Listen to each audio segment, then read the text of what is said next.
ஒரு தேனீ கூட்டத்தால் 1 மீட்டர் அளவு உள்ள ஒரு இடத்துல கிட்டத்தட்ட 100லிருந்து 1000 வோல்டேஜ் மின்சாரத்தை உருவாக்க முடியும் அப்படின்னு சொல்கிறாங்க. சில நேரங்களில் ஒரு தேனீ கூட்டத்தால் மின்னல் மேகங்களை விட அதிகமான மின்சாரத்தை உருவாக்க முடியும் அப்படின்னு சொல்கிறாங்க. இது எப்படி அப்படிங்கிறத பற்றி பார்ப்போம். இப்போ தேனீக்கள் பார்த்தோம் அப்படின்னா அது காற்றுல பறக்கையில் அதனுடைய ரெக்கையை ஒரு செகண்டுக்கு 200 தடவை அசைக்கும். அப்படி அசைக்கையில் காற்றில் இருக்கக்கூடிய மூலக்கூறுகளோடையும் அதே சமயம் அதில் இருக்கக்கூடிய தூசிகளோடையும் இந்த ரெக்கைகளும் தேனீக்களுடைய உடம்பும் உராயும். இப்படி உராயில பார்த்தோம் அப்படின்னா எலக்ட்ரான் இழப்பு ஏற்பட்டு அங்கே நேர் மின்னோட்டம் உருவாகும்.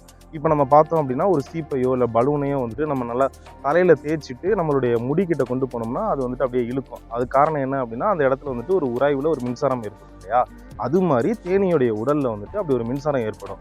இப்படி தேனியுடைய உடம்பு முழுக்க தேனியுடைய உடம்புல பார்த்தோம் அப்படின்னா குட்டி குட்டி முடிகள் இருக்கும். அது எல்லாமே ஒரு வகையான நேர் மின்னோட்டத்தோட இருக்கும். இப்போ பூக்கள் பார்த்தோம் அப்படின்னா பூக்கள் பூக்கக்கூடிய தாவரம் பூமியுடைய தரைப்பகுதியோட கனெக்ட் ஆகிருக்கிறதுனால அந்த தாவரம் முழுக்க ஒரு வகையான எதிர் மின்னோட்டம் ஃபார்ம் ஆகிருக்கும்.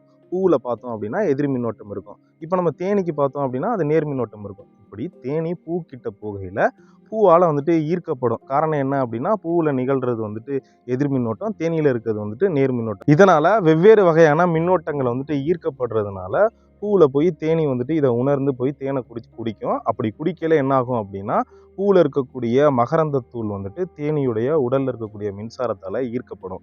இதனால என்ன ஆயிரும் அப்படின்னா அந்த மகரந்தத்தூள் போயிட்டு தேனியுடைய உடம்பு பூரா ஒட்டிக்கும்.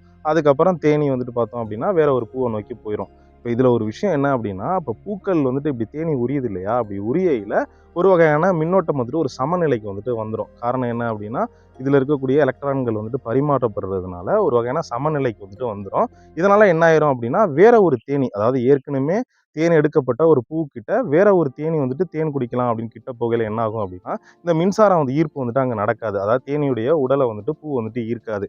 இதை இந்த தேனி உணர்ந்துடும். அதாவது வேற ஒரு தேனி இந்த பூவில் தேனை எடுத்துருச்சு, அதனால நம்ம அந்த பூவில் போய் எடுக்க வேண்டாம் அப்படின்னு சொல்லிட்டு அது வேற ஒரு தேன் இருக்கக்கூடிய பூவை நோக்கி போயிடும்.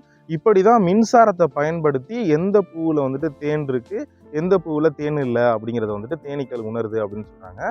அது மட்டும் இல்லாமல் பூச்செடியில் ஏற்படக்கூடிய மின்சாரத்தை பயன்படுத்தி தன்னுடைய மகரந்த தூளை தேனியுடைய உடம்புல ஒட்ட வைக்கிறதுக்கான வேலையும் இந்த தாவரங்கள் பண்ணுது அப்படிங்கிறதையும் சொல்லுவாங்க.